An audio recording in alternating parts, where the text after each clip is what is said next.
Olá, meu nome é Janaína, eu sou aluna do curso de Licenciatura em Química do IFMS de Coxim e hoje nós vamos falar de termoquímica, lei de Hess e ΔH. Então, o que é termoquímica? Termoquímica é um ramo da fisicoquímica que estuda as reações químicas e os processos físicos que envolvem trocas de calor. Em termoquímica, a lei de Hess, que foi proposta pelo químico suíço Germain Henri Hess em 1840, estabelece que a energia não pode ser criada nem destruída, somente pode ser trocada de uma forma em outra. A soma das equações químicas pode levar à mesma equação resultante. Se a energia se inclui a cada equação e é somada, o resultado será a energia para a equação resultante.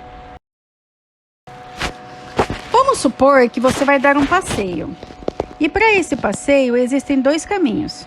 O caminho mais rápido e um caminho que passa por diversos locais. Mas o final é o mesmo. O local que você vai chegar é o mesmo. Assim é a variação de entalpia em uma transformação. Ela é a mesma, passando por etapas intermediárias ou não. Precisamos conhecer alguns conceitos. E o primeiro deles é a entalpia. O que é entalpia? É a energia térmica envolvida em uma reação ou um processo químico. É a energia térmica envolvida nos diferentes tipos de reações químicas, onde substâncias simples têm por convenção entalpia igual a zero. Há 5 tipos de entalpia que podem ser calculados: formação, combustão, ligação, neutralização e dissolução. Nós vamos ver 2 delas mais na frente. Numa reação química, é possível calcular a variação de entalpia. A variação de entalpia é uma grandeza física representada pela letra ΔH. A letra grega delta significa variação e a letra H representa a entalpia, que indica a quantidade de energia absorvida ou liberada em uma reação química. Existem 2 tipos de reações, as endotérmicas e as exotérmicas. A reação endotérmica quando há absorção de energia e a reação exotérmica quando há liberação de energia. Eu posso calcular a variação de entalpia de uma reação química. Como que eu faço isso? É a diferença entre a entalpia dos produtos e a entalpia do reagente. No nosso dia a dia, temos vários tipos de reações exotérmicas e endotérmicas. Vamos ver um pouquinho delas.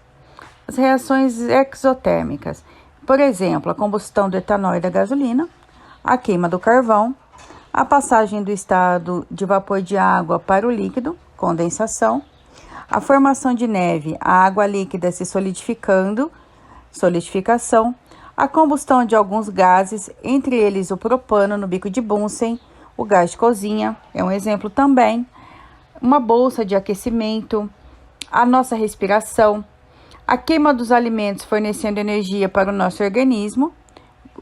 Muitos alimentos vêm lá no rótulo, dizendo a quantidade de calorias que eles têm. Isso também é um exemplo de reação exotérmica. A queima da palha de aço são exemplos de reações exotérmicas. Já as reações endotérmicas, eu tenho, por exemplo, a fotossíntese, que é a energia fornecida pelo sol e absorvida pelas plantas. A fusão, o gelo derreter, ele passa do estado sólido para o estado líquido, ele precisa absorver calor do meio. A evaporação, quando a água líquida, ela absorve calor para passar do estado de vapor. Um exemplo é as roupas secando no varal. E uma bolsa de gelo instantâneo.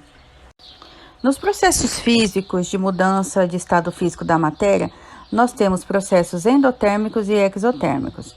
Um exemplo de processo endotérmico é a sublimação, que é a passagem do estado sólido para o vapor, a fusão, que é a passagem do estado sólido para o líquido, e a vaporização, que é a passagem do líquido para o gasoso. E os processos exotérmicos, também sublimação, mais a passagem do vapor para o estado sólido, a condensação ou liquefação, que é a passagem do vapor para o estado líquido, e a solidificação, que é a passagem do estado líquido para o estado sólido. As equações termoquímicas podem ser somadas como se fossem equações matemáticas ou algébricas. Invertendo-se uma equação termoquímica, o sinal do ΔH também será invertido. Multiplicando-se ou dividindo uma equação termoquímica por um número diferente de zero, o valor do ΔH também será multiplicado ou dividido por este número. As equações termoquímicas são uma forma de se representar uma equação química, semelhante a uma equação química comum, que informa a variação de entalpia resultante do processo, a pressão e a temperatura ambiente, podendo informar também os estados físicos dos reagentes e dos produtos, como os exemplos abaixo. Nós temos o H2 mais meio de O2 dando água no estado sólido, com uma variação de entalpia de menos 292,6 kJ.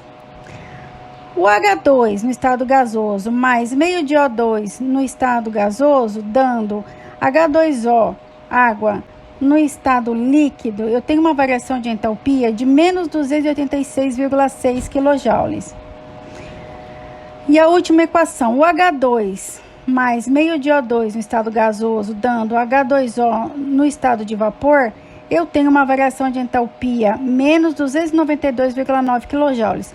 Ou seja, eu tenho a mesma reação dando produtos com formas físicas diferentes, mudando a variação de entalpia em cada uma delas.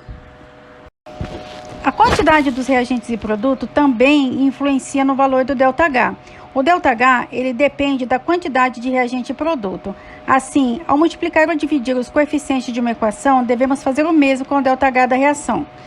Vamos usar os exemplos abaixo. O H2 mais o cloro no estado padrão, dando 2HCl, tem uma variação de entalpia de mais 184,9 kJ. Se eu multiplico por 2 essa reação, 2H2 mais 2Cl2 dando 4HCl, eu tenho também que multiplicar a variação de entalpia por 2, ficando mais 369,8 kJ. Se eu reduzo meio de H2 mais meio de Cl2 dando uma molécula de HCl, eu reduzo também pela metade a variação de entalpia, ficando mais 92,4 kJ. A entalpia de formação. A entalpia de formação é quando uma substância simples no estado padrão forma um mol de uma substância composta. Lembrando que estado padrão é o estado físico e alotrópico mais estável em condição ambiente, a 25 graus Celsius em 1 atm. O que é um estado alotrópico? A alotropia ocorre quando um elemento químico origina duas ou mais substâncias simples diferentes entre si. Um exemplo é o oxigênio e o ozônio. O oxigênio com fórmula O2 e o ozônio com fórmula O3. As substâncias simples no estado padrão possuem entalpia igual a zero. A entalpia de um mol de substância composta é numericamente igual ao seu calor de formação. Vamos ver o exemplo abaixo. Meio de H2 mais O2 dando uma molécula de água. O ΔH é calculado pela entalpia do produto menos a entalpia do reagente.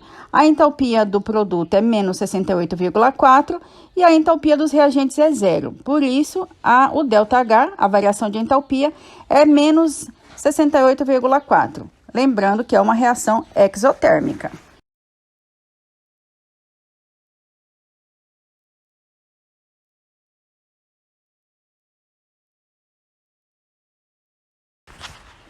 Entalpia de combustão é a variação de entalpia da combustão completa de um mol de combustível, estando todos os reagentes e produtos no estado padrão. Lembrando que combustão é a reação do combustível com o oxigênio.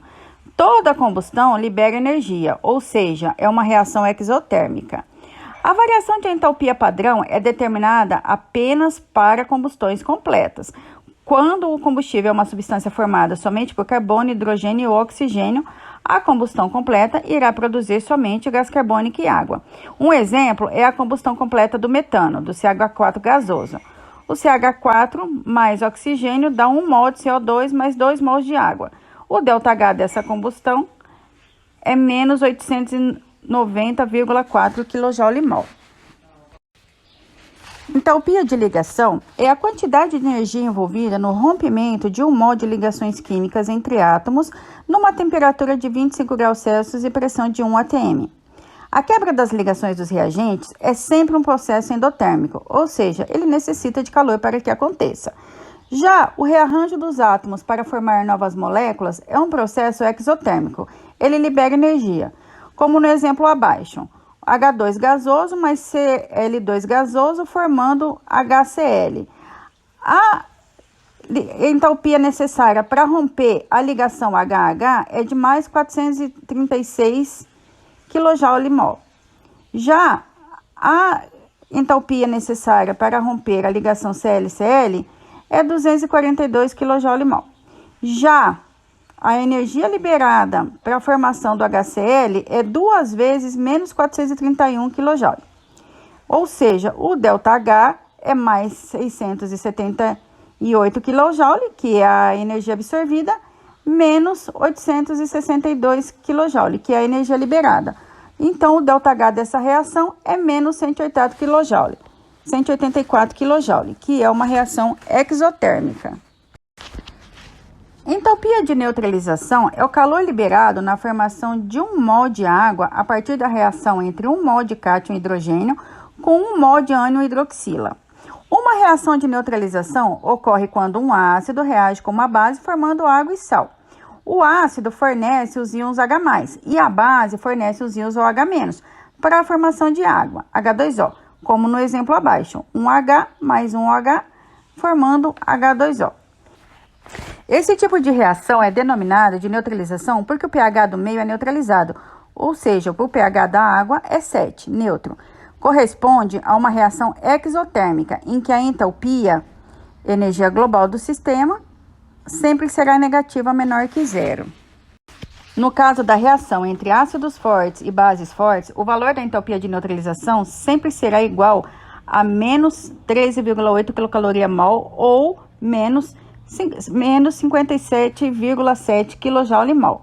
Isso acontece porque as bases e os ácidos fortes ficam dissociados completamente em solução, e com isso, a única reação responsável pela manifestação do calor será a da formação da água, como mostrado nos exemplos abaixo. No caso das reações de neutralização que envolvam ácidos ou bases fracas, o valor da entalpia de neutralização será menor que menos 57,7 kcal/mol. A entalpia de dissolução é a variação da entalpia envolvida na dissolução de um mol de determinada substância numa quantidade de água suficiente para que a solução obtida seja diluída. Um exemplo é a reação do HCl mais a água, formando H3O mais Cl-.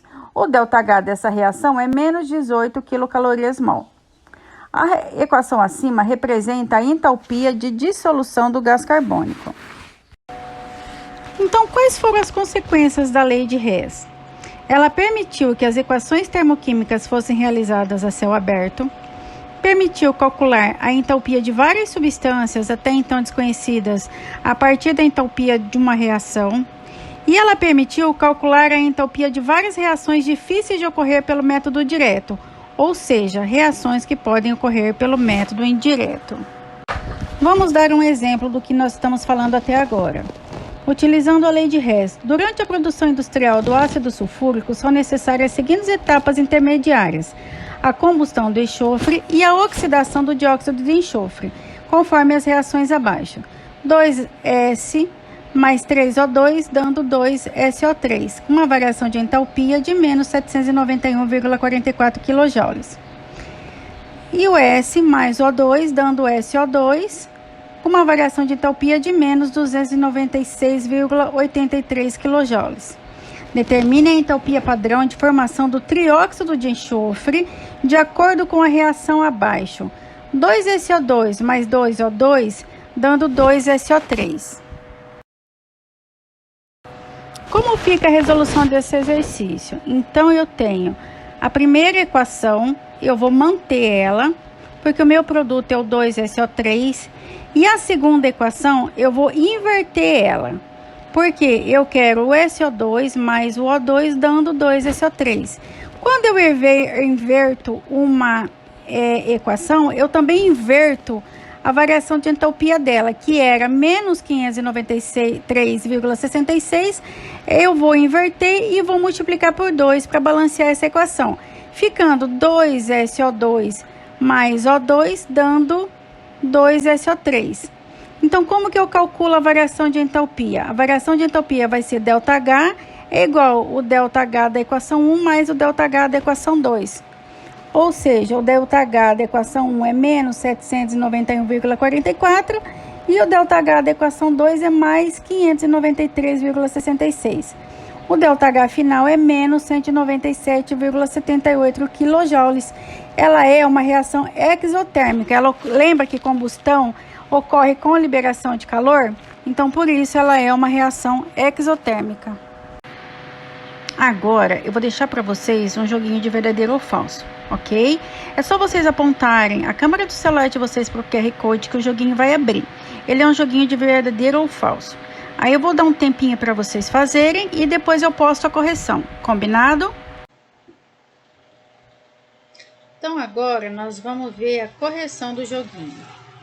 Eu vou colocar aqui para vocês. Ele é um joguinho bem simples de verdadeiro ou falso. Então vamos lá. A lei de Hess foi criada pelo químico suíço German Hess. Verdadeiro. Quando se inverte uma equação, o valor da entalpia permanece o mesmo? Falso. Quando a gente inverte a equação, a gente inverte também o valor da entalpia. As equações usadas podem ser multiplicadas, divididas, invertidas para originar o coeficiente estequiométrico necessário nos membros adequados? Verdadeiro. A lei de Hess, fundamento do estudo da química analítica? Não, é da termoquímica. Pela lei de Hess, podemos usar todas as reações intermediárias dos valores relativos, sejam conhecidos e cujo somatório algébrico resulte na descrição da resposta? Verdadeiro. A variação de entalpia em uma reação química depende apenas dos estados inicial e final das reações, independente do número de reações? Verdadeiro. E ele voltou para o começo.